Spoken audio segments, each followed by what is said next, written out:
এ দুনিয়ার মুসলমান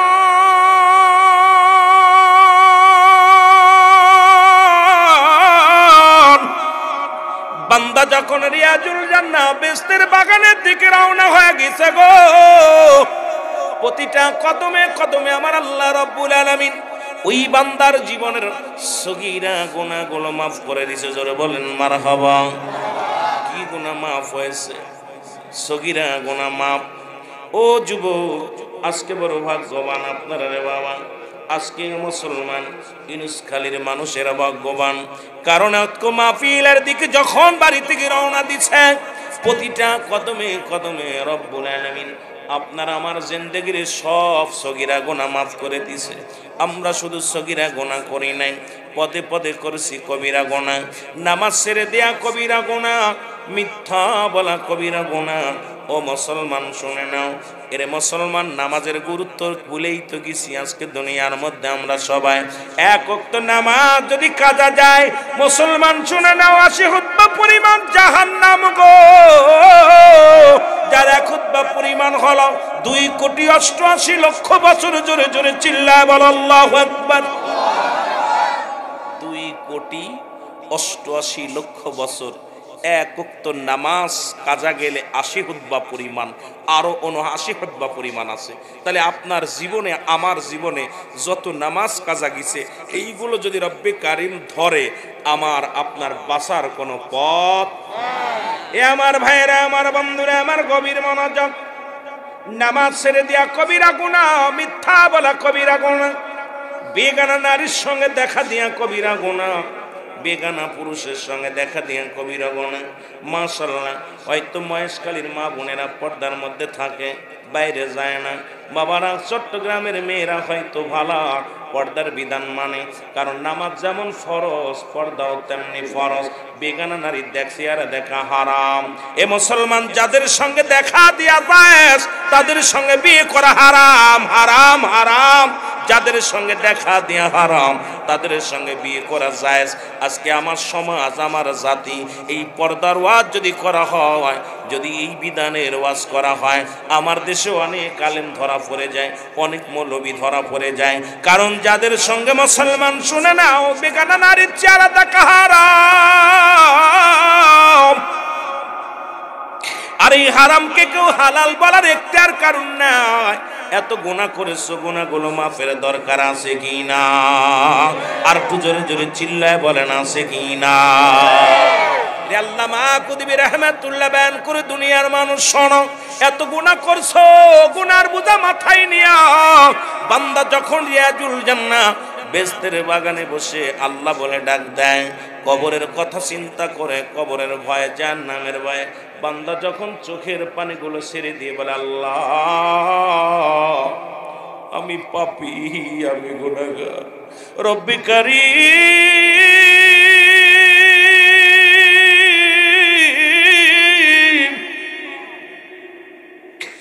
আমার জীবনের শেষ মাহফিল, আমার জীবনের শেষ রাত্রে আল্লাহ। এই চিন্তা দ্বারা মাথায় করে বান্দা কবরের ভয়ে, জাহান্নামের ভয়ে বান্দা যখন খাস তওবা করে আল্লাহ বলে ডাক দেয়, রব্বুল আলামিন বান্দার জীবনের সমস্ত গুনাহগুলো তো মাফ করে দেয়। জোরে বলেন মারহাবা। মাহফিলের ময়দানে আসতে লাভ না লস।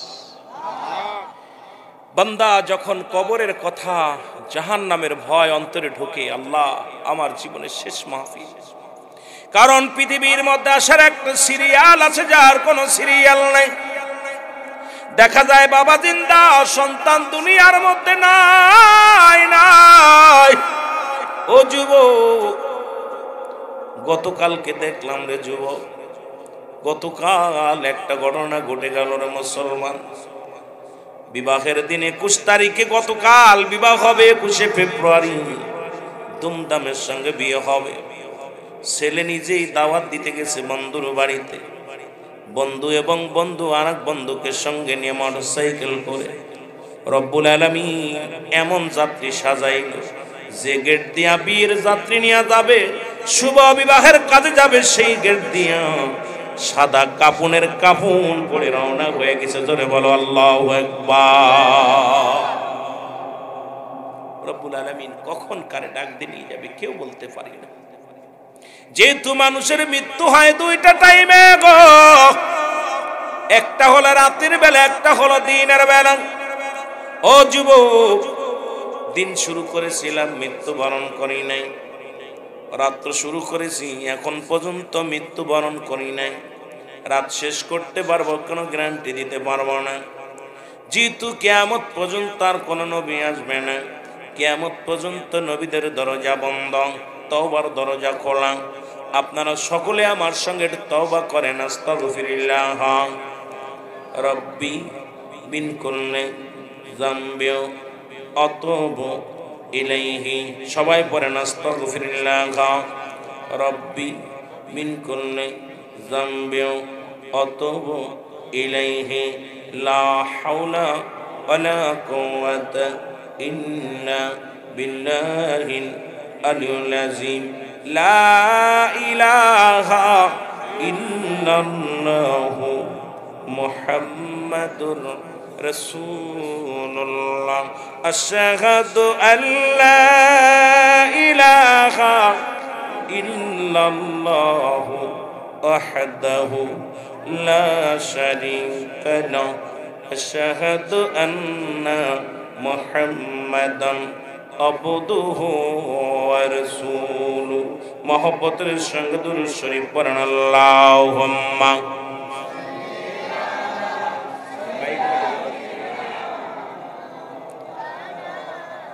আরো জোরে বলেন আলা আলি সাইয়্যিদিনা। এই মাইকের সাউন্ড বাড়াও, টোনটা যেন ভালো থাকে, ডপ ডপ যেন না করে। আল্লাহুম্মা সাল্লি আলা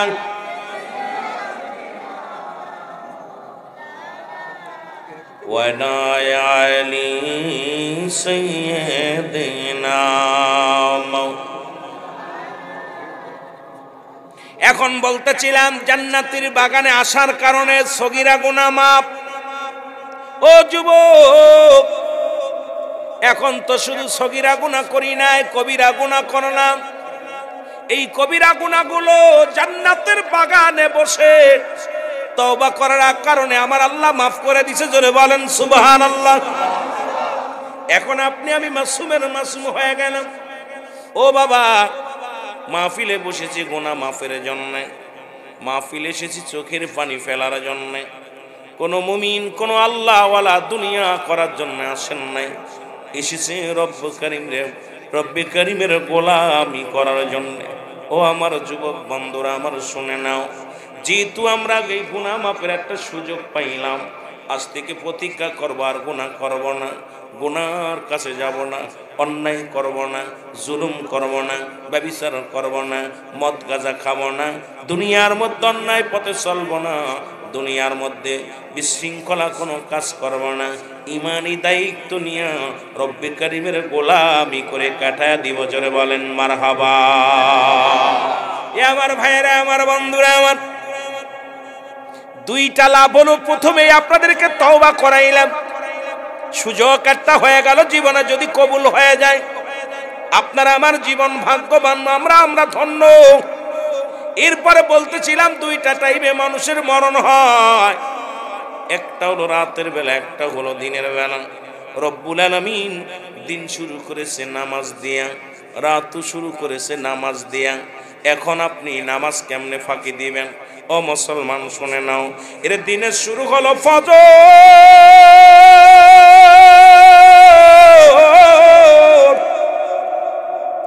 বান্দা দুরাকাত সুন্নাত নামাজ তুমি আদায় করলা গো, সঙ্গে সঙ্গে তুমি হয়ে গেলে আমার নবীর প্রেমিক।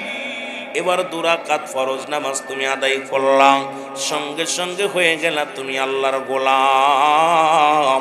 এখন দিনের মধ্যে যদি তোমার মরণ হয়, তোমার মরণটা হবে আমার রাসূলের প্রেমিক, আল্লাহর গোলাম। জোরে জোরে বলেন মারহাবা। এখন তুমি সুন্নাত আদায় করো নাই, ফরজ আদায় করো নাই। ও বান্দা, দিনের মধ্যে তোমার মরণ যদি হয়ে যায়, রব্বি কারীম তোমারে বান্দা বলে স্বীকার করবে না, বান্দি বলে স্বীকার করবে না, রাসূল তোমাকে উম্মত বলে স্বীকৃতি দিবে না। ও মুসলমান শোনো, তোমার লাশটা কার আল্লাহ হিল্লায় থাকবে। এই জন্য মুসলমান শোনো, রব্বুল আলামিন নামাজের প্রতি কত আমার নবীজি গুরুত্ব দিয়েছে উম্মতের জন্য। নামাজ দেয়া দিন শুরু করেছে। আমি আপনি দিনের বেলা মৃত্যুবরণ করি না, রাতের বেলা মৃত্যু হয়ে যাবে। রাতের শুরু হলো মাগরিবের মুসলমান, মাগরিবের 3 রাকাত ফরজ নামাজ তুমি আদায় করলা, সঙ্গে সঙ্গে তুমি হয়ে গেল আমার আল্লাহর গোলাম। এবার 2 রাকাত সুন্নাত নামাজ তুমি আদায় করলা, সঙ্গে সঙ্গে তুমি হয়ে গেলে আমার রাসূলের প্রেমিক। এখন রাতের মধ্যে তো মরণ হতেই পারে, কত মানুষ ঘুমায় গেছে আর ওঠে না, খানা খাইতে যে মরণ হয়,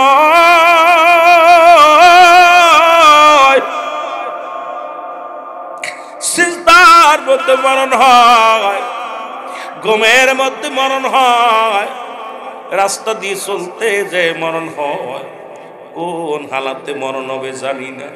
এখন রাতের মধ্যে যদি মরণ হয়ে যায়, তুমি হবা আমার আল্লাহর গোলাম, রাসূলের প্রেমিক। জোরে জোরে বলেন মারহাবা, আর একটু জোরে জোরে চিল্লায় বলেন আল্লাহু আকবার। আমার রাসূল কি ধন এ জগতে বান্ধব আমরা চিনলাম না, আমার রাসূল কি ধন এই জগতে বান্ধব আমরা চিনলাম না। মহব্বতে বলেন আমার রাসূল কি ধন এই জগতে বান্ধব আমরা চিনলাম। দয়াল নবী মায়ার নবী আমার জানের জান,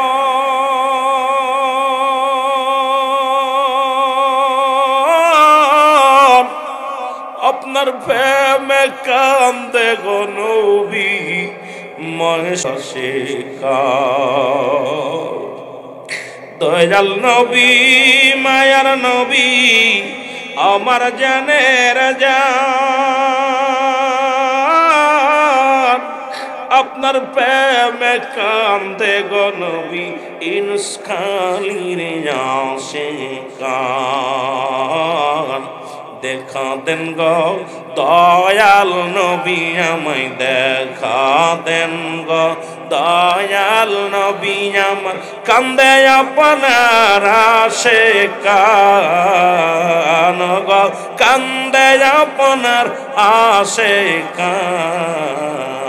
আমার দয়াল নবী বিহনে আপন বলতে কেহ নাই জগতে।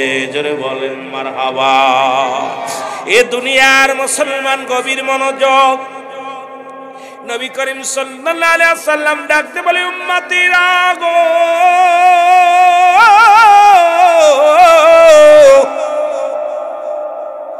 আমি নবী ঘোষণা করে দিলাম, ওই আমার উম্মতিরা শোনো গো, যে ব্যক্তি 5 ওয়াক্ত সালাত 5 ওয়াক্ত নামাজ, সামনে মহাপবিত্র মাহে রমজান, এই জন্য নামাজ তো শুধু মুসলমানদের ওয়াজ করার দরকার ছিল না, এই ওয়াজ তো দরকার কাফের মুশরিকদের সামনে বলার।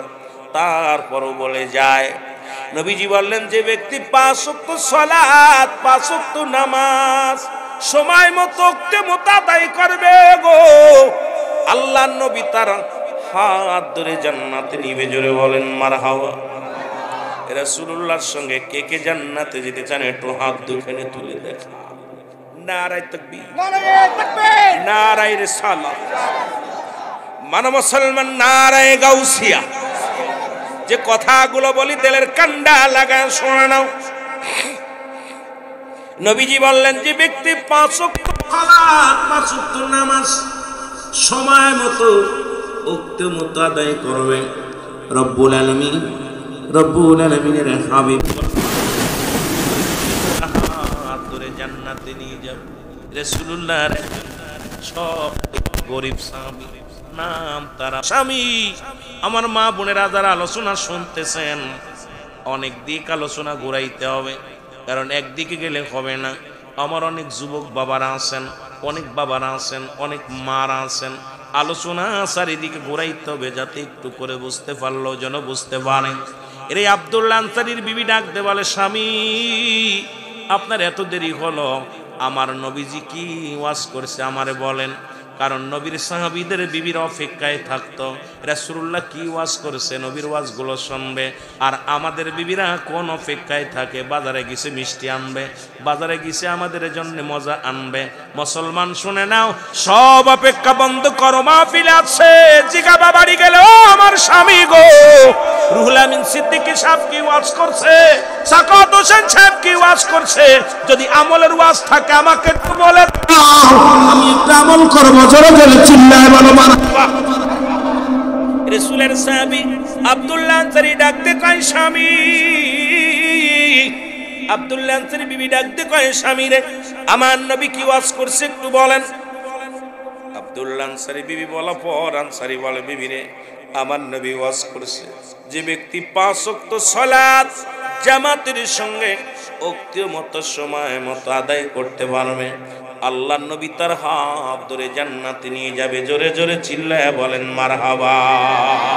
মদিনা যাইতে পারলাম না, মদিনা দেখতে পারলাম না, মদিনা যাইতে পারলাম না, মদিনা আমি অসহায় তাই এত দূরে রই, বলো অসহায় তাই এত দূরে রই, শুধুই সালাম জানাই, বলো শুধুই সালাম জানাই, মদিনা যাইতে পারলাম না, মদিনা দেখতে পারলাম না। মহব্বতে বলেন মদিনা যাইতে পারলাম না, মদিনা না, মদিনা যাইতে পারলাম না, মদিনা মদিনার নাম কত মধু,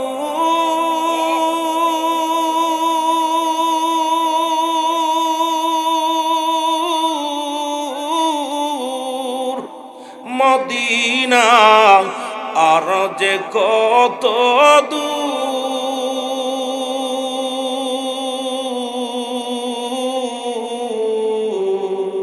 আর ওই মদিনার পথের ধুলি, বলো ওই মদিনার পথের ধুলি মাখতে পারলাম না, মদিনা যাইতে পারলাম না, মদিনা দেখতে পারলাম না, মদিনা যাইতে পারলাম না, মদিনা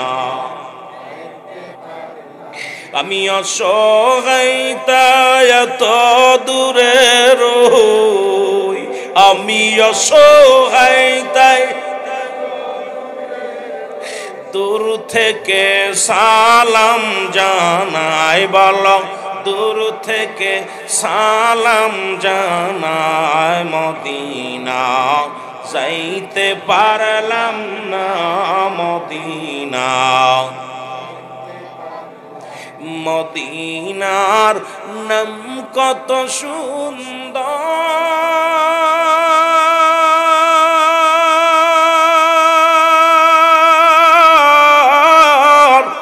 মদিনা কেড়ে সে অন্তর,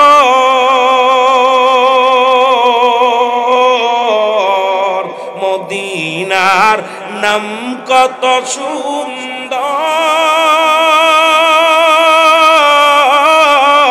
মদিনা কেড়ে সে অন্তর,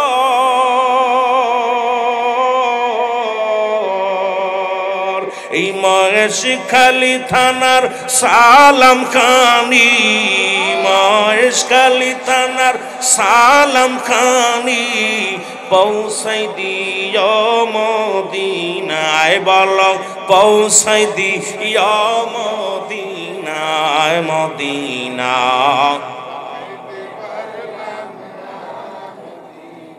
বাবা মোহব্বতে কান্দেন, আল্লাহ যেন দিদার নসিব করে।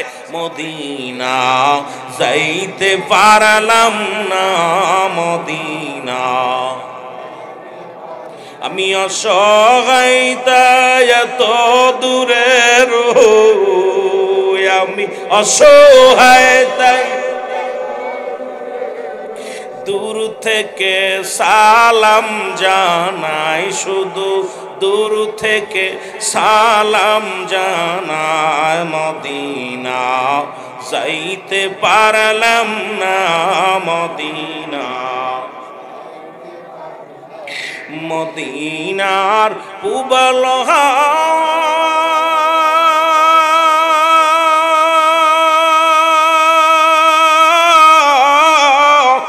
পশ্চিমে কই রাস্তে ধাওয়া,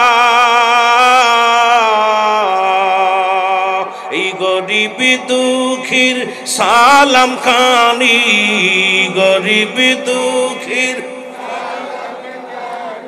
পৌঁছাই দিও মদিনায়, বলো পৌঁছাই দিও মদিনায়, মদিনা যাইতে পারলাম না, মদিনা আমি অসহায় তাই এত দূরে রই, বলো অসহায়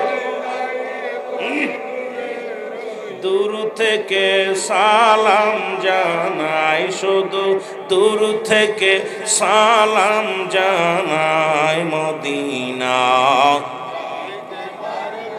না, মদিনা এর নবীর কত ভালোবাসতো সাহাবীকরাম। একটা কথা বলতে যায়া, ও যুবক দিলের কান্ডা লাগা শোনো গো, ও যুবক হযরত উমর ফারুক রাদিয়াল্লাহু তাআলা নূর ছেলে। ওয়াজ কিন্তু নামাজের ভিতরে রাখছি, মনে রাখবেন, বলবেন না। ওয়াজ কই দিকে কই যায় একটু খেয়াল রাখবেন। হযরত উমর ফারুক রাদিয়াল্লাহু তাআলা নূর ছেলে আব্দুল্লাহ আর হযরত আলী রাদিয়াল্লাহু তাআলা নূর ছেলে হযরত মুসলমান হুসাইন রাদিয়াল্লাহু তাআলা, এর দুইজন খেলা করতেছে। হঠাৎ করে দুজনের খেলার মধ্যে মুসলমান শোনো, খেলা করতে করতে ছোট্ট মানুষ, এ মুসলমান আব্দুল্লাহ একটা ভুল করেছে, এবং এই ভুলের করার কারণে হযরত হুসাইন রাদিয়াল্লাহু তাআলা ডাকতে বলে, আব্দুল্লাহ তুমি গোলামের পুত, গোলাম তুমি এটা করেছো। জোরে জোরে চিল্লা বলা যাবে না আল্লাহু আকবার। গোলামের পুত গোলাম বলে গালি দিছে রে মুসলমান। গালি দিছে কি? গালি দিছে আমার নবীজির কলিজার টুকরা আল হাসান হুসাইন, হুসাইন রাদিয়াল্লাহু তাআলা আনহু, যিনি জান্নাতি সরদার, যুবকদের জান্নাতির সরদার। জোরে জোরে চিল্লায় বলা যাবে না মারহাবা। আব্দুল্লাহ তাআলার দায় হযরত উমর ফারুক তখন খলিফা, ইসলামের দ্বিতীয় খলিফা। নবীর আশিকেরা, নবীর প্রেমিকারা তোমাদের বুঝাইতে যা দুইটা কথা বলে যাই গো। নবী এমনি বলে না হায়াতি খায়রুল লাকুম, আমার হায়াতের জিন্দেগিটা আমার উম্মতের জন্য কল্যাণ স্বরূপ গো। রাসূল বলছে আমি উম্মতের সঙ্গে কথাবার্তা বলেছি, উম্মতের সঙ্গে চলাফেরা করেছি, এই জন্য আমার উম্মতের জীবন বড় ধন্য। জোরে বলো মারহাবা। আর একটু জোরে জোরে চিল্লায় বলা যাবে না মারহাবা। মহব্বতের সঙ্গে দুরূদ শরীফ পড়েন আল্লাহুম্মা।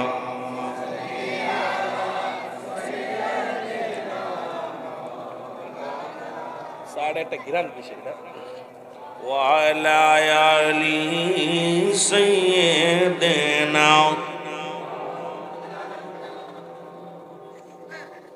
এ মুসলমান আব্দুল্লাহ যে হযরত উমর ফারুক রাদিয়াল্লাহু তাআলা আনহুর কাছে যে বলেন, আব্বা জান, এ আমার আব্বা জান, আপনি ইসলামের দ্বিতীয় খলিফা, বর্তমান অদ্য রাজ্যের খলিফা, অদ্য পৃথিবীর খলিফা গো বাবাজান। যার কথা আপনি শুনেছি, আপনি যে রাস্তা দিয়ে যান সেই রাস্তায় কোন ইবলিস শয়তান জাতি ভয় পায় গো আমার আব্বাজান। তবে বড় কষ্ট, আমার বড় কষ্ট লাগছে আজকে হযরত আলী রাদিয়াল্লাহু তাআলার ছেলে হুসাইন রাদিয়াল্লাহু তাআলা আমাকে গোলামের পুত গোলাম বলে গালি দিছে। আমার বড় কষ্ট লাগছে গো আমার আব্বাজান। আমাকে যদি গোলাম বলে গালি দিত দুঃখ ছিল না বাবা গো। আপনাকে বলছে গোলাম, আমি গোলামের পুত, কারণ আপনিও গোলাম আমিও গোলাম। আপনি হলেন এই দেশের প্রেসিডেন্ট, বর্তমান জামানার সবচাইতে আলোচিত প্রেসিডেন্ট। মুসলমান শুনে নাও, কারণ রব্বুল আলামিন এমন পাওয়ার, এমন ক্ষমতা হযরত ওমর ফারুককে দিয়েছেন, যিনি ইসলামের দ্বিতীয় খলিফা, যাকে অদ্য পৃথিবীর খলিফা নিযুক্ত করেছিলেন আল্লাহ রব্বুল আলামিন। জোরে জোরে চিল্লায় বলা যাবে না মারহাবা। দাবি করছে কি যে হযরত আব্দুল্লাহ জি, আব্বা আপনি প্রেসিডেন্ট, প্রধানমন্ত্রী, আপনাকেও গালি দিছে আমারও গালি দিছে। আমার ভিতরে লাগছে কিরে আব্দুল্লাহ, ছোট্ট মানুষ হুসাইন রাদিয়াল্লাহু তাআলা আমাকে গোলামের পুত গোলাম বলে গালি দিল আমার ছেলেকে। আমি হলাম বর্তমান প্রেক্ষাপটে, বর্তমান শুধু নয়, বর্তমান সমাজের প্রধানমন্ত্রী, দ্বিতীয় খলিফা, ইসলামের দ্বিতীয় খলিফা। আমি শাসক, আর আমার এই গোলাম বলে গালি দিয়েছে। মিটিং ডাকা হলো, সবাইকে ডাকা হলো, এর একটা বিচার করা লাগবে, ডাকো হুসাইনকে ডাকো। হুসাইনকে ডাকা আনা হলো, হযরত আলীকেও ডাকা হলো। হযরত আলী রাদিয়াল্লাহু তাআলা আসলেন। আলী রাদিয়াল্লাহু তাআলা ডাকতে বলে, এ ভাই উমর, ছোট্ট মানুষ ভুল করেছে, বলে ভুল করেছে, এটাকে শুধরায় নেওয়া যায়, কেউকে ক্ষমা করা যায় কিনা। ওমর বলার আগেই ডাকতে বলে, হুসাইন বাবা কিসের জন্য তুমি ক্ষমা চাও? ওকে আমি গোলামের পুত গোলাম বলেছিলাম। জোরে জোরে চিল্লায়া বলা যাবে না মারহাবা। সবাই বলতেছে, হুসাইন তুমি শুধু বলো যে আমার ভুল হয়ে গেছে, আমি এটা বলি নাই। এই ভরা মজলিসে তোমার বাবার একটা সুনাম নষ্ট হবে, তোমার সুনাম নষ্ট হবে। তুমি যে যিনি প্রধানমন্ত্রী, বর্তমান মক্কা মদিনার শাসক, তাকে তুমি গোলাম বলেছো, ছেলেকে গোলামের পুত গোলাম বলে গালি দিছো, বড় একটা গালি দিছো। এটার বিচার না জানি কি বিচার হয়। কদিন আগে উমর তার নিজের সন্তানকে হত্যা করেছে, সেই জিনার তহমাতের কারণে তাকে ডুরা মেরে আঘাত করে শেষ করে দিছে। আর এখন উমর তো খুব শাসক, এমন শাসক ছিল নিজের ছেলের বিচার করতে দিলে এক চুল পিছপা হয় নাই। এত বড় শাসক আর এত বড় একনিষ্ঠ মানুষ যে নিজের সন্তানের পক্ষে যায় নাই, সন্তানের বিপক্ষে রায় দিয়ে সন্তানকে বেতের আঘাতে, মুসলমান চাবুকের আঘাতে তাকে দুনিয়া থেকে বিদায় করে দিছে। আল্লাহু আকবার বলেন। সবাই ভয়ের মধ্যে আছে, না জানি হুসাইনের কপালে কি আছে। হুসাইনকে ডাকা হলো, হুসাইন বলেন, বড় মজলিসে সবার সামনে হুসাইনকে ডাকতে বলো, হুসাইন তুমি কি আব্দুল্লাহকে গোলামের পুত গোলাম বলেছো? বলে হ্যাঁ বলেছি। 100 বার বলেছি। বলে উমর রাদিয়াল্লাহু তাআলা ডাকতে বলে, হুসাইন তুমি কেমনে বললা? তুমি এত বড় একটা গালি দিলা কও? বলে আমি আপনার কাছে জানতে চাই, আপনি কি আমার নানার পানি টেনে দিতেন না? আপনি কি আমার নানার বিছনা বানায় দিতেন না? আপনি কি আমার নানার ওজুর পানি গুছায় দিতেন না? আপনি কি আমার নানার খেদমত করতেন কিনা? আপনি কি আমার নানার লাঠি মুবারক গায়ে দিতেন কিনা? হযরত তোমার চোখের পানিগুলো টাচ করে জমিনের মধ্যে ছেড়ে দিছে। হযরত তোমার ফারুক রাত চোখের পানি ছেড়ে ডাকতে বলে, হুসাইন হুসাইন রে, আমি অস্বীকার করব না রে,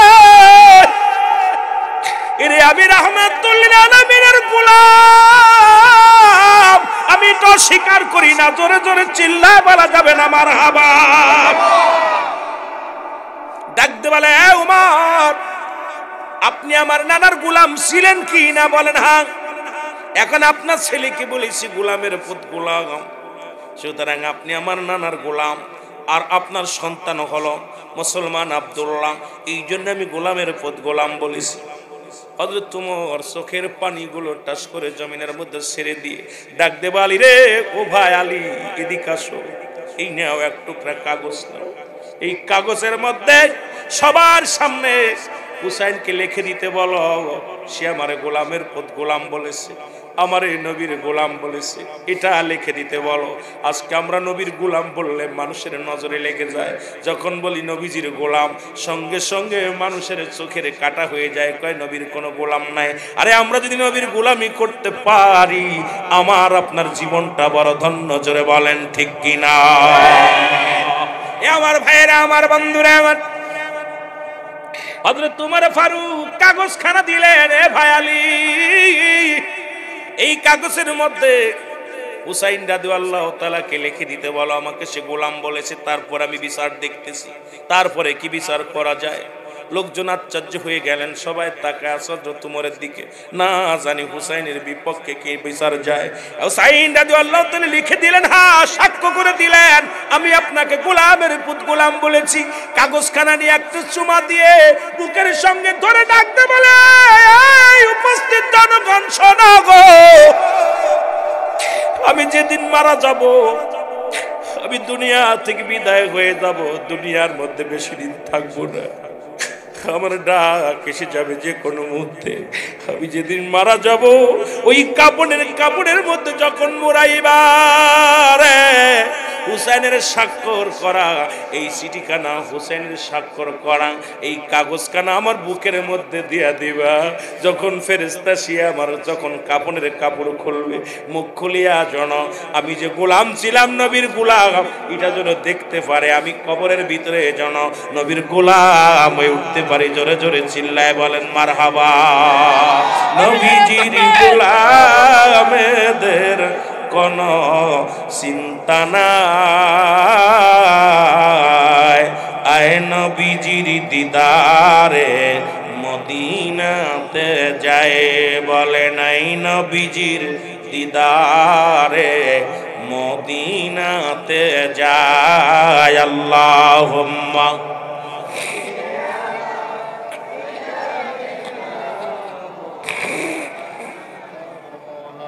ওয়ালা আলী সাইয়্যিদনা। আমার ভাইরা, আমার বন্ধুরা, আমার যে কথাগুলো বলতেছিলাম, হযরত উমর বলে আমি জীবনে সার্টিফিকেট পেয়ে গেলাম, হযরত উমর ফারুক বলে আমি সার্টিফিকেট পেয়ে গেলাম। আরে আহলে সুন্নাত ওয়াল জামাতের ভাইরা, দিলের কান্ডা লাগা শোনো, হযরত উমর কত ভালোবাসতো, ঠিক একই রকম যখন রাসূল পাক সাল্লাল্লাহু আলাইহি ওয়াসাল্লাম দুনিয়া থেকে বিদায় হয়ে গেল, নবীজি যখন বিদায় হয়ে গেল, হযরত আবু বকর সিদ্দিক রাদিয়াল্লাহু তাআলা আনহু খেলাফত পাইলেন। যার নামে আজকে এই সংগঠন, যখন চেয়ারের মধ্যে বসলেন সব আবু বকরকে মেনে নিলেন, সব আবু বকরের নেত্রী মেনে নিলেন। কিন্তু হযরত উমর ফারুক রাদিয়াল্লাহু তাআলা হযরত উমরের দিকে তাকায়া, হযরত আবু বকরের মুখের দিকে তাকায়া, ফেলায়া তাকায়া চোখের পানিগুলো ছেড়ে কাঁদতে লাগলো, চোখের পানিগুলো ছেড়ে দিলেন। এ মুসলমান, হযরত উমর বলে, এ ভাই আবু বকর, হযরত এ মুসলমান আবু বকর বলে, ভাই উমর, আমি খলিফা আছি, তুমি মনে হয় মানতে পারো না, কারণ সবাই তো আমাকে মেনে নিছে, সবাই তো আমার অনুগত হয়েছে। আমি দেখছি গতকালকে যখন আমি রাজ সিংহাসনে বসেছিলাম, যখন আমি কুরসির মধ্যে বসে বিচার কার্য শুরু করেছিলাম, তখনও তুমি আমার দিকে তাকায় তাকায় কেঁদেছিলে। আজকেও যখন রাজসভা শুরু হলো, আমি দেখি তোমার চোখে পানি, তুমি আমার দিকে তাকায় কাঁদতেছো। আরে তুমি, আমি চাই না এই রাজত্ব, চাই না এই লাও হে উমর, আমি রাজত্ব চাই না, এই সিংহাসন চাই না, তোমার চোখে পানি, তুমি আমাকে মানতে পারো না। হযরত উমর ফারুক চোখের পানিগুলো ছেড়ে দিয়ে বলে, ভাই আবু বকর রে, ও আবু বকর, তুমি ছোট্টবেলা থেকে আমার নবীরে পাইছো, আমি উমর, আমি খাত্তাবের বেটা, আমি আমার নবীর অনেক পরে পাইছি। যখন আমার নবীর কদমে আইতাম, তুমি এতই যদি পারো রাজ সিংহাসন যেমনি ফিরিয়ে দিতে চাও, তুমি এতই যদি পারো আমার নবীরে ফিরিয়ে দাও। আরে আমার নবী বিনে আমি উমর পাগল, যখন আমি এই রাজ দরবারে আসতাম, আমার রাসূলুল্লাহ চেহারা মুবারক দেখে আমি সব দুঃখ ভুলে যেতাম। নবীর চেহারা দেখিয়া দুনিয়ার সব কষ্ট ভুলে যেতাম রে ভাই আবু বকর। আজ 2টা দিন পার হয়ে গেল, এই রাত সবাইকে দেখতে পাই, মায়ার নবীরে দেখতে পাই না। ভাই আবু বকর, যেমনি তুমি আমার সিংহাসন ফেরত দিতে চাও, তদ্রূপ আমার নবীরে ফিরা দাও। আমি রাজ সিংহাসনের জন্য কান্দি না, ক্ষমতার জন্য কান্দি না, আমি নবীকে এত ভালোবাসি। আমার নবীরে, আমার নবী বিনে আমি মোর বড় পাগল হয়ে যায়। আমার নবী ওই দিকে যখন তাকাই, আমি তাকায়া আমার রাসূলুল্লাহর প্রেম দেখতে পাই, ভালোবাসা দেখতে পাই। এই জন্য আমি চোখের পানি ধরে রাখতে পারি না। জোরে জোরে চিল্লায় বলা যাবে না মারহাবা। আমার দয়াল নবী বিহনে, আমার মায়ার নবী বিহনে, আপন বলতে কেহ নাই জগতে। বলেন আপন বলতে, আরো জোরে বলেন আমার দয়াল নবী বিহনে, আমার মায়ার নবী। খালি মাইক চালান। আপন বলতে কেহ নাই জগতে, আমার আপন বলতে। সাউন্ডটা খালি বাড়া রাখেন, এর দরকার নেই। এরে বেবে দেখি আমি সবই মিশে, বেবে দেখি আমি অগমিছে মায়ার সংসারে, আপন বলতে কেহ নাই জগতে, আমার দয়াল নবী বিহনে, আমার মায়ার নবী। আপন বলতে কেহ নাই জগতে, বলেন আপন বলতে। ও নবী ও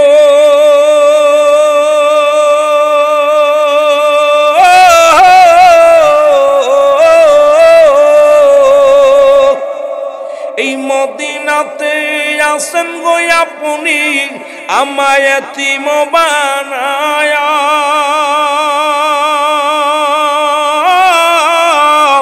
এই মহেশখালীতে কান্দি গো আশেক আপনার প্রেমে পইরা। আমার দয়াল নবী বিহনে, আমার মায়ার নবী। আপন বলতে কেহ নাই জগতে, বলেন আপন। এ দুনিয়ার মুসলমান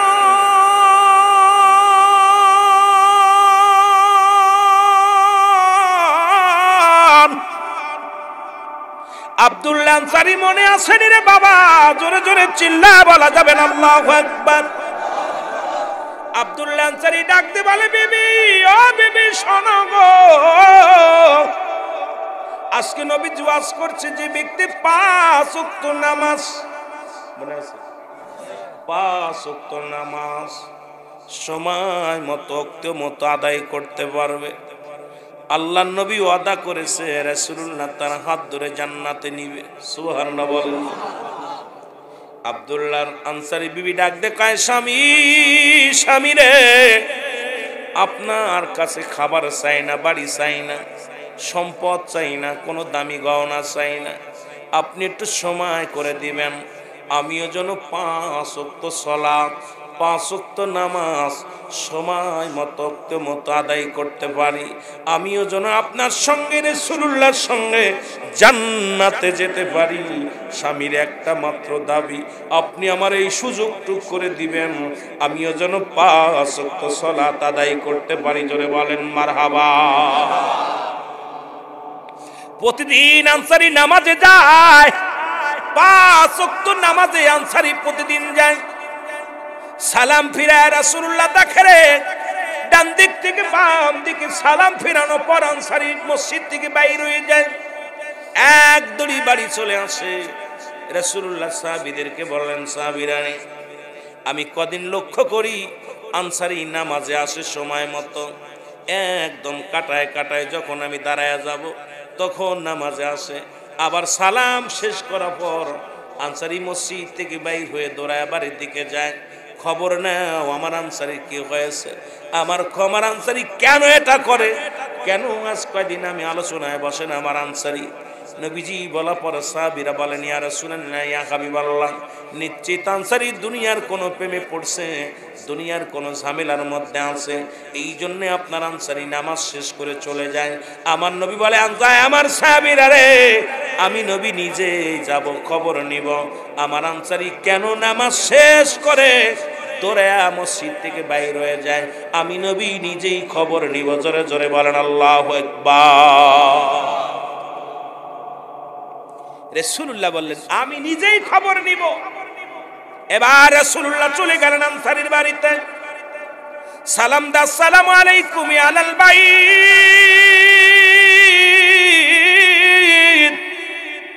একবার নয়, দুবার নয়, তিনবার নবী সালাম দিলেন, একবার উত্তর আসলেন না, একবার উত্তর পাইলেন না। নবীজি মনের ভিতরে একটু কষ্ট পাইলেন, কষ্ট পাইয়া মনের ভিতরে কষ্ট পাইয়া চলে আসলেন। পিছন থেকে আনসারী সালামের উত্তর দেওয়া, আলাইকুম আসসালাম ইয়া রাসূলুল্লাহ, ওয়ালাইকুম আসসালাম ইয়া হাবিবাল্লাহ, ওয়ালাইকুম আসসালাম ইয়া রাহমাতাল লিল আলামিন। তিনবার সালামের উত্তর দিলেন। আমার নবী বলেন, আনসারী তুমি তিনবার সালামের জবাব দিলা, তার মানে আর বুঝতে বাকি নাই তুমি তিনবারই সালাম শুনেছিলে, কিন্তু তিনবারের একবার উত্তর দাও নাই। আনসারী বলে, ইয়া রাসূলুল্লাহ ইয়া হাবিবাল্লাহ, আল্লাহর কসম করে বলি আপনার সালাম আমি শুনেছিলাম, কিন্তু উত্তর দিতে পারি নাই। কেন দিই নাই এটার আমি উত্তর এখন দিতে পারবো না। যদি দয়া করে আপনি আমার বাড়িতে যাইতেন তাহলে বলতে পারতাম আমি কেন সালামের জবাব দিই নাই। আল্লাহ নবী রওনা হয়ে গেলেন, বলে আনসারী চলো। বাড়িতে গেলেন, বাড়িতে যা আনসারী যখন দরজাটা খুলে দিলেন, খুলে দেওয়ার সঙ্গে সঙ্গে রাসূলুল্লাহ দেখতে পাইল গো,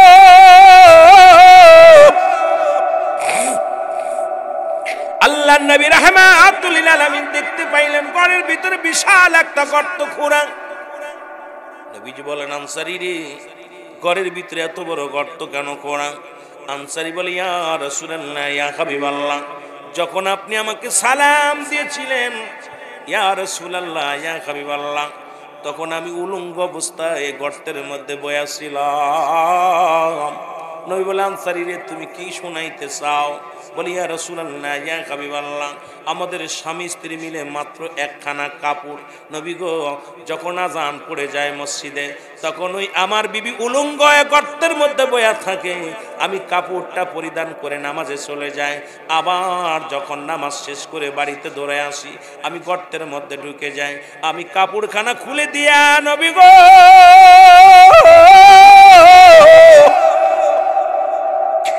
আমি ওই কাপড়খানা খুলে দিই, আমার বিবি পরিধান করে উজু করে নামাজে দাঁড়া যায়।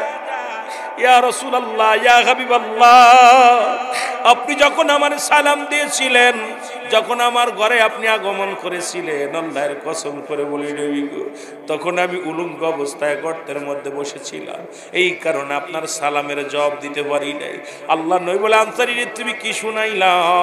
বলে, ইয়া রাসূলুল্লাহ ইয়া হাবিবাল্লাহ, আপনি সেদিন নামাজের ওয়াজ করতেছিলেন, যে ব্যক্তি 5 ওয়াক্ত সালাত জামাতের সঙ্গে সময় মতো ওক্ত মতো আদায় করে নিতে পারবেন, আপনি তার হাত ধরে জান্নাতে নিয়ে যাবেন।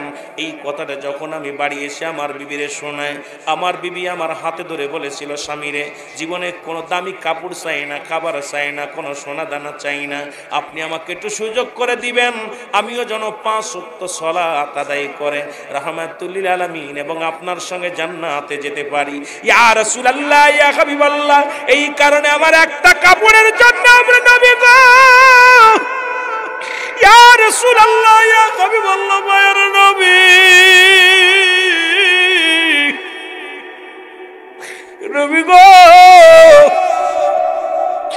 আমি প্রতিদিন নামাজে যাই, নামাজ শেষ করে দূরে বাড়ি আসি, আমার বিবিও 5 ওয়াক্ত নামাজ সময় মতো পড়ে। আমার নবী চোখের পানিগুলো ফেলে দিয়ে বলে, আনসারী রে, আয় আমার বুকের মধ্যে। আনসারী রে, আমি কথা দিলাম কিয়ামতের ময়দানে তোদের স্বামী স্ত্রী দুজনকে নিয়ে আমি নবী জান্নাতে যাব। জোরে জোরে চিল্লায়া বলা যাবে না মারহাবা।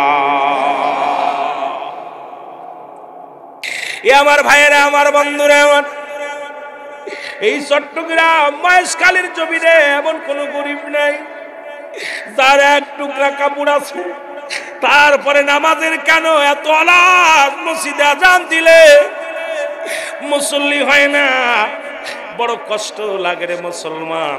আজকে মসজিদ কত সুন্দর চাকচিকা মসজিদ হলো, মসজিদে এসি লাগাইলা, মসজিদে টাইলস করলাম, মসজিদে ফ্যানের ব্যবস্থা আছে, এত সুন্দর মসজিদ খানা থাকা পরও মুসলমান আজকে নামাজে যায় না।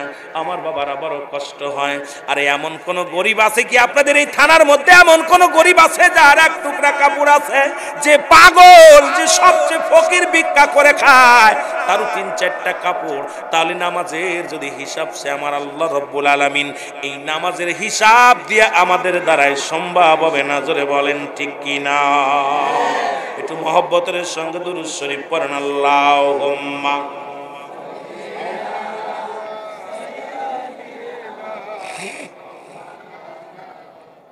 ওয়ালা আলি সাইয়্যিদিনা। আরো জোরে বলেন, আল্লাহুম্মা সাল্লি আলা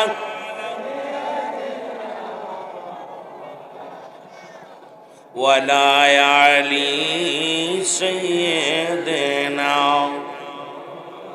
আমার মরণ নসিবে কখন কেউ তো জানি না, আমার মরণ নসিবে এই আমি চলে যাব, আমায় তোমরা ভুইলা যাইও না, আমি চলে যাব, আমায় তোমরা না, আমার মরণ নসিবে কখন কেউ তো জানি না, আমার মরণ। টাকা পয়সা দালান কোটা যাহা করেছি, সব কিছু ফেলাইয়া যাদি একাই চলেছি রে, আমি সব কিছু ফেলাইয়া যাদি একাই চলেছি। আমি যাবার বেলায় ভেবে দেখি আমার কেহ নাই, আমি যাবার কালে ভেবে দেখি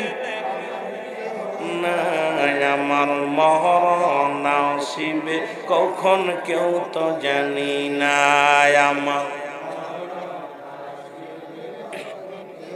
এ দুনিয়ার মুসলমান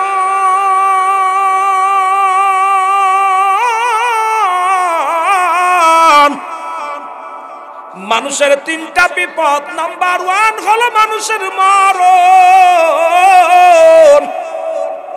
আমাকে আমার ভাইয়েরা, আমার মাহফিল কমিটি বলছে, হুজুর একটু মরণ আসর, কবর আসর দিক ওয়াজ করবেন। যদিও আমি সময় মুসলমান এখন ওদিকে যাইতে পারি নাই। 3টা বিপদ মানুষের। নাম্বার 1 হলো মানুষের মরণ, নাম্বার 2 হলো কবর, নাম্বার 3 হলো কিয়ামতের ময়দান। এ দুনিয়ার মুসলমান শুনে নাও, 1 নাম্বার বিপদ হলো মানুষের মরণ। স্রষ্টার মৃত্যু নাই, সৃষ্টির মৃত্যু আছে। পৃথিবীর মধ্যে যত মাখলুকাত দুনিয়ার মধ্যে আগমন করেছেন, সবারই মৃত্যুর পেয়ালা পান করা লাগবে রে যুবক। ও আমার বাবারা, আমার এই পৃথিবীর মধ্যে আসার একটা সিরিয়াল আছে, যার কোনো সিরিয়াল নাই। বাবার কাঁধে সন্তানের লাশ, সন্তানের কাঁধে বাবার লাশ। এই পৃথিবীর মধ্যে সন্তানের লাশ বহনকারী ব্যক্তি জানে গো, ওই বাবারে জিগাইবেন আপনি কেমন লাগলো, বাবাই ডাক দে বলবো, ও দুনিয়ার মানুষ, সন্তানের লাশ যে কত ভারী এই পৃথিবীর মধ্যে তোমারে বোঝায় বলতে পারবো না। এ দুনিয়ার মুসলমান শুনে নাও, এই মরণের পেয়ালা পান করতে হবে গো। আল্লামা মুফতি আমজাদ আলী সাহেব একটা কিতাব লেখলেন, কিতাবের নাম্বার শরিয়াত। এই কিতাবের মধ্যে লিখতে যা বললেন, দুনিয়ার মানুষ শোনো, মানুষ যখন ইন্তেকাল করে সাধারণ মৃত্যুবরণ করে, ইমানদার যখন মৃত্যুবরণ করে, ইমানদারের মৃত্যুটা হয় মুসলমান আটা গোলাইয়া খামির বানাইয়া, ওই খামিরের মধ্যে যদি একটা চুল পড়ে, ওই চুলটা টান দিয়ে বাইর করলে যেমন অনাসে বাইর হয়ে যায়, ইমানদারের মৃত্যুটা ঠিক সেমনি হয়। আর বেঈমানদের মৃত্যুটা কত কঠিন হয় রে মুসলমান। ও আমার বাবারা আমার শুনে নাও, এরে আল্লামা মুফতি আমজাদ আলী সাহেব তার কিতাবের মধ্যে লেখলো, দুনিয়ার মানুষ শোনো, কিতাবের নাম বাহারে শরিয়াত।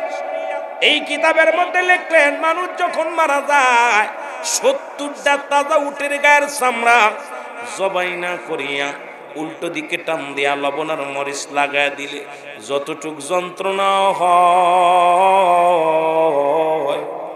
এর চাইতে 70 গুণ যন্ত্রণা হলো একটা সাধারণ মৃত্যু। এখন আমরা মরণকালে যারা পায়খানা করে দিই, মরণের সময় যারা মুসলমান যারা প্রস্রাব করে দেয়, কত মানুষের দাফন করাইলাম, কত মানুষের কাফন পরাইলাম রে।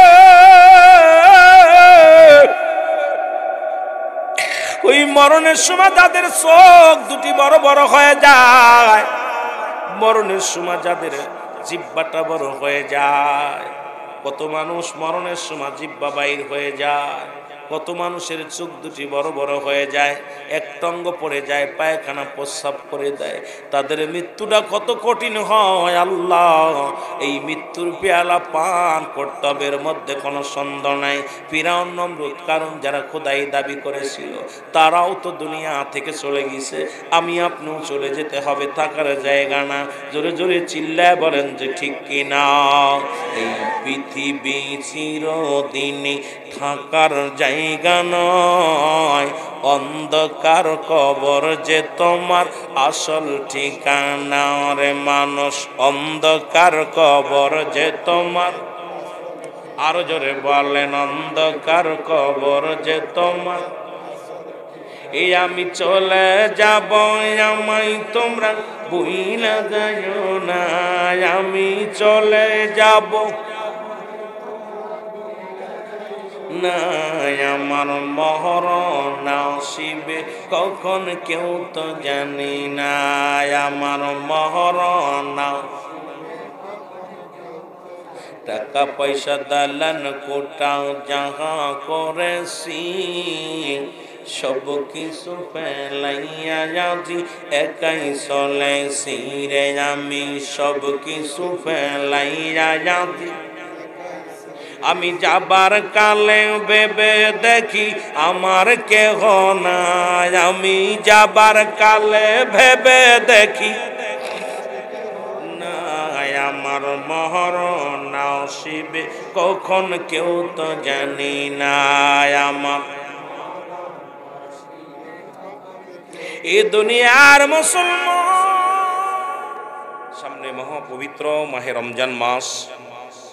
এই মাসটা হলো সেই মাসের পবিত্রতা প্রস্তুতিমূলক। সুবহানাল্লাহ বলেন না, আর একটু জোরে বলেন না। এই মাহে রমজান মাস একদম নিকটে, নাকের ডগায়, ঠিক কি না? রব্বুল আলামিন এই রোজা যেমন আমাদের নয়, পূর্ববর্তী উম্মতের জন্য ফরজ করেছিল, আমাদের জন্য ফরজ। আলহামদুলিল্লাহ বলেন না। এই মাহে রমজান মাসকে আল্লাহ 3টা ভাগে ভাগ করেছে, রহমত, মাগফিরাত, নাজাত। যেহেতু আমার আলোচনা ওদিকে না, শুধু বোঝানোর জন্য, যেহেতু সামনে একবারে নাকের ডগায় হলো আমাদের মাহে রমজান মাস অপেক্ষা করতেছে। যেটা বলতেছিলাম, এই মাসে রব্বুল আলামিন প্রস্তুতিমূলক এই মাসটা, প্রত্যেকটা মানুষ একটা প্রস্তুতি আছে।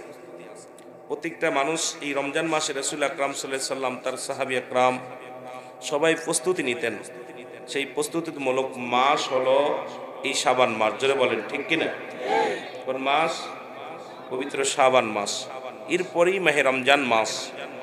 এই রমজান মাসের প্রস্তুতিমূলক যেটা হলো, এখান থেকে আমাদেরকে নামাজ ঠিক মতো যে কটা দিন আছে সামনে, আমাদেরকে প্রতিজ্ঞা করতে হবে, যেহেতু মায়ের রমজান মাসে আমরা সবাই রোজা রাখবো, ঠিক কি না? রোজা রাখবো না? রাখবেন তো? না আবার গ্যাস হইব? অনেকের গ্যাস হয়, অনেকের রোগ হয়। এই মাহে রমজান মাসে রোজা রাখার জন্য প্রস্তুতিমূলক এই মাস থেকে আমাদের রোজা রাখবেন বেশি করে। আমরা রাখবো আপনার ওই নামাজটার প্রতি গুরুত্ব দিব বেশি। মারহাবা বলেন না? নামাজের প্রতি একটু গুরুত্ব বেশি দিব, যেহেতু মাসে আমাদের নামাজ পড়তে হবে। এরপরে আমরা সদাই করব, আমরা বেশিরভাগ করে এই মাসেই প্রস্তুতিমূলক নেব যে আমরা এক মাসের যে সদাইগুলো লাগবে যদি আমরা পারি, তৌফিক আল্লাহ দান করে বাজারঘাট আমরা করে ফেলবো, যে মাহে রমজান মাসে বেশি বাইর হব না। এই রমজান মাসের পবিত্রতা রক্ষার্থে আমরা নফসকে দমন করব, যাতে বেশি বেশি করে বাজারঘাটে যাব না, আমরা নিয়ন্ত্রণে রাখবো, এবাদত বন্দেগীর মধ্যে কাটাইব। মারহাবা বলেন না? পারবেন না? যেটুকু পারেন আপনারা সাধ্য অনুযায়ী আপনারা বাজারঘাট যেটুকু পারবেন কেনাকাটা করে রাখবেন, যে আমার যাতে বেশি বেশি করে বাজারে না যাওয়া লাগে, বাজারের জন্য যা যা লাগে। এরপরে আমরা এই সিয়াম সাধনা, আমরা ওই মাসটায় আমরা কি করব, এই পবিত্র মাস আমরা সদকাতুল ফিতরা, এই ফিতরা আদায় করব। এরপরে ফিতরা অবশ্যই অবশ্যই আদায় করবেন। উত্তম মাস হলো মাহে রমজান মাস। আর এবং জাকাত আমরা নেশাব পরিমাণ মালের যারা মালিক হয়েছে অবশ্যই আমরা জাকাত পরিশোধ করব। মারহাবা বলেন না? সেটা কেমনে? 7.5 তোলা স্বর্ণ, 52 তোলার অফার, এই পরিমাণ। এখন এইটা হিসাব করে দেখলে আমার মন বলে বাংলাদেশের 90% মানুষই জাকাত দিতে পারে যদি হিসাব করে। হয়তো পল্লীতে কিছু মানুষ অভাবীগ্রস্ত আছে, কিন্তু আমাদের দেশের মানুষ যদি সঠিকভাবে জাকাতটা প্রদান করত, আমার মন বলতো বাংলাদেশের মানুষ সবাই ধনী হয়ে যেত। জোরে বলেন ঠিক কিনা?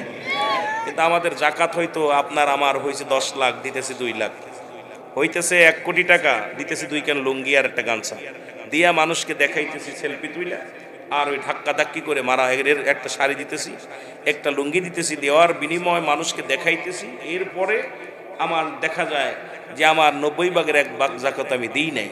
এটা আসলে লোক দেখানো জাকাত নয়, জাকাত আমাদের দিতে হবে। এই মাসে বেশি বেশি, সামনের মাসে নফল নামাজ পড়বেন, বেশি বেশি নফল এবাদত বন্দেগী করবেন। এ মুসলমান প্রতিটা মানুষের তো প্রতিদিন আমরা এই যে 12 রাকাত কি পড়ি, সুন্নাত পড়ি, গুরুত্বপূর্ণ যে সুরাত আমাদের সুন্নাত 12 রাকাত, এটা আদায় করবেন। ওই মাসেও তো 12 রাকাত নামাজ পড়বেন। এই 12 রাকাত নামাজ যে ব্যক্তি আপনার প্রতিদিন ফরজের আগে আদায় করবে, রব্বুল আলামিন তাকে জান্নাত দান করবে। সুবহানাল্লাহ বলেন না? আর একটু জোরে বলেন। এরপরে নফল নামাজগুলো আদায় করবেন। নফল নামাজগুলো একটা ফরজের সমতুল্য হবে, ফরজের সমতুল্য। জামাতে নামাজ পড়লে 27 গুণ সব বেশি হতো, আর রমজান মাসে 70 গুণ বেড়ে যাবে। সুবহানাল্লাহ বলেন না? একাকার নামাজ পড়ার চাইতে আমি একটু, যেহেতু আর হয়তো আর রমজানের আগে এখানে মাহফিল হবে না, এই জন্য আমি 2-4টা কথা বলতে কষ্ট হচ্ছে আপনাদের। এই জন্যে বুঝাই দিয়ে যায়, যেহেতু আজকের মাহফিল আমাদের মাহফিল আশায় হলো কিছু নেওয়ার জন্য, এখান থেকে আমরা গুনাহ মাফের জন্য চেষ্টা করব, যে আল্লাহ আমাদের জন্য মাফ করে দেয়। যে জন্য আমরা যেটা বলতেছিলাম যে একাকা নামাজ পড়ার চাইতে জামাতে নামাজ পড়া 27 গুণ সব বেশি, আর এই 27 গুণকে আল্লাহ 27কে 70 গুণ বাড়াই দিয়েছে। সুবহানাল্লাহ বলেন না? দান সদকা বেশি বেশি করবেন। দান সদকা রমজান মাসে দান সদকা বেশি করবেন। তারাবির নামাজটা আদায় করবেন। অনেকেই রোজা রাখে তারাবি পড়ে না, আবার অনেকে আছে তারাবি পড়ে রোজা রাখে না। অনেকে আছে নামাজ তারাবি পড়ে কিন্তু রোজা রাখে না, আবার অনেকে আছে রোজা রাখে তারাবি পড়ে না। এগুলো নামাজগুলো আদায় করবেন, দান সদকা করবেন। পর্দার বিধানগুলো, রমজান মাসে শয়তানকে আবদ্ধ, শিকল দিয়ে আবদ্ধ করে রাখে, কিন্তু মানব শয়তান, জিন শয়তান, নফ শয়তান, খবিশ শয়তান, এই শয়তানগুলো আসওয়াসা শয়তানে মানুষকে জ্বালিয়ে ফুরে শেষ করে দেয়। জোরে বলেন ঠিক কিনা? আমার বাবারা, এই রমজান মাস সিয়াম সাধনার মাস, পবিত্র মাস। এই মাসের পবিত্রতা রক্ষা করবেন, পর্দার বিধানগুলো মেনে চলবেন। আর এই ঘুমটা দেওয়া যে হোটেলগুলো আছে, আল্লাহর রাস্তে মাফ করবেন। যারা এই ব্যবসা করেন, হোটেলের ব্যবসা করেন, আল্লাহর রাস্তে উপরে লিখে রাখবেন যে মুসলমানের জন্য এই মাহে রমজান মাস আমার দোকানে খাবার নিষিদ্ধ। মুসলমানদের জন্য এক কথায় লিখে রাখবেন, কোনো মুসলিমের জন্য এই হোটেলে খাবার নিষিদ্ধ। কিন্তু আমাদের দেখা যায় আমাদের দেশে ঘুমটা দেওয়া হোটেল পাওয়া যায়। এই পরিমাণ, এত পরিমাণ হিন্দুদের চাইতে মুসলমান বেশি হোটেলে বসে খানা খায়। জোরে বলেন ঠিক কিনা? আল্লাহ আমাদের বোঝার তৌফিক দান করুক। এই মাহে রমজান মাস রহমত, মাগফিরাত, নাজাত। রহমত, মাগফিরাত, নাজাত কি 3টা ভাগ করছে। কয়টা ভাগ? জোরে বলেন কয়টা ভাগ? 3টা ভাগ। এরপরে এতেকাফে থাকবেন শেষের 10 দিন যদি পারেন সবাই থাকলে। এতেকাফ এই ফরজে কিফায়া জানাজার নামাজ যেমন, যদি মহল্লার কেউ যায়, যদি একটা মহল্লা একজন মারা যায়, যদি ওই মহল্লার কতিপয় 2-4 জন গেলে নামাজ সবার জন্য আদায় হয়ে যাবে, গুনাহগার হবে না। ইতিকাফ ঠিক একই রকম, যদি মহল্লায় যদি কোনো মসজিদে নামাজ হয় জামাতে, ওই মসজিদে নামাজ যদি ইতিকাফে কেউ না বসে, ওই মসজিদে নামাজ সবার নামাজ হবে, নামাজ হবে না। এই জন্য ইতিকাফে বসতে হবে। অনেক মসজিদে দেখা যায় তারাবি পড়ে নামাজ ইতিকাফে থাকে না, এটা হবে না। ইতিকাফ শব্দের অর্থ আবদ্ধ, এখানে থাকবেন। ইতিকাফে বসা পর যদি কোনো ব্যক্তি মারা যায়, ইতিকাফে বসা পর যদি মহল্লার কেউ মারা যায়, এই জানাজার নামাজে গেলেও ইতিকাফ ছুটে যাবে। আমাদের দেশে এতেকাবে বৈশা রান্না বাড়া করে, এতেকাবে বৈশা কি করে, আপনার অনেকেই মরিচ পেঁয়াজ খোটাখুটি করে মসজিদে বয়া বয়া, ওর কাজ পায় না, মসজিদে বয়া বয়া দেখছি আমি অনেক মসজিদে এতেকাবে বয়া বয়া, কেউ রসুন ছোলে, কেউ পেঁয়াজ কোটে, কেউ আপনার ওই মরিচের গোটা ফেলে, গল্প করে। আর এতেকাবে দেখে হবে না, এতেকাফ ছুটে যাবে। এতেকাবে বসা অবস্থায় যদি জানাজার নামাজেও ব্যক্তি যায়, ওই ব্যক্তি মহল্লার হয়তো জানাজার নামাজ পড়তে গেছে, ওই না এতেকাফ ছুটে যাবে। তাহলে এত কঠোর এতেকাফে থাকা অবস্থায় আপনি আবদ্ধ থাকবেন, জিকির আজগার বেশি বেশি করবেন, বসে বসে আল্লাহর জিকির করবেন, যেটুকু পারেন সেটুকু করবেন, আল্লাহকে ডাকবেন, আল্লাহুম্মা জিন্নি মিনান নার, আল্লাহ জাহান্নাম থেকে আমাদেরকে বাঁচাও। তাওবা পড়বেন, ইস্তেগফার বেশি বেশি পড়বেন, রমজান মাসে বেশি বেশি করে ইস্তেগফার পড়বেন, আল্লাহ যেন আমাদেরকে ক্ষমা করে দেন। আর দোয়া করেন আল্লাহ আমাদেরকে রমজান মাস যেন আমাদের আপনজন যারা শুয়ে আছে সবাইকে যেন মাফ করে দেয়, আল্লাহ যেন কবরবাসীদেরও মাফ করে দেয়, আমাদেরও মাফ করে দেয়। সকল বলুন আমিন। মুহাব্বতের সঙ্গে দুরূদ শরীফ পড়েন, আল্লাহুম্মা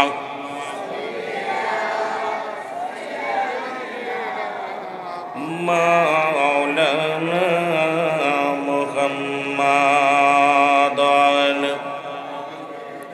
সাইয়্যিদিনা, আমার রাসূল কি ধন এই জগতে বান্ধব আমরা চিনলাম না, আমার রাসূল কি ধন এই জগতে বান্ধব আমরা চিনলাম না। দয়াল নবী মায়ার নবী আমার জানের জান,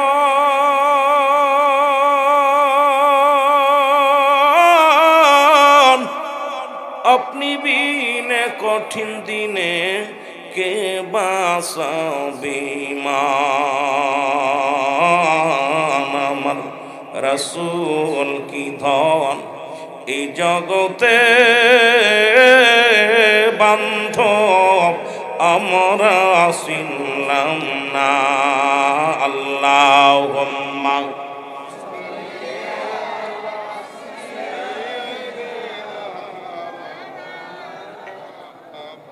ওয়ালা আলি সাইয়্যিদিনা।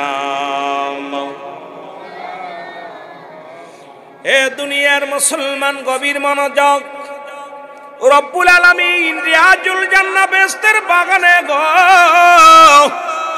আসার মতো বসার মতো সুযোগ দান করলো। এই সময় কত মানুষ জেলখানায়, কত মানুষ হাসপাতালে, কত মানুষ মৃত্যু শয্যায় সজ্জিত। রব্বুল আলামিন আমাকে আপনাকে মৃত্যু শয্যায় নেন নাই, বাজারে নেন নাই, সুন্দর পরিবেশ রিয়াজুল জান্নাহ বেহেশতের বাগানে বসার মতো সুযোগ দান করল। একটু জোরে জোরে চিল্লায়া বলা যাবে না আলহামদুলিল্লাহ।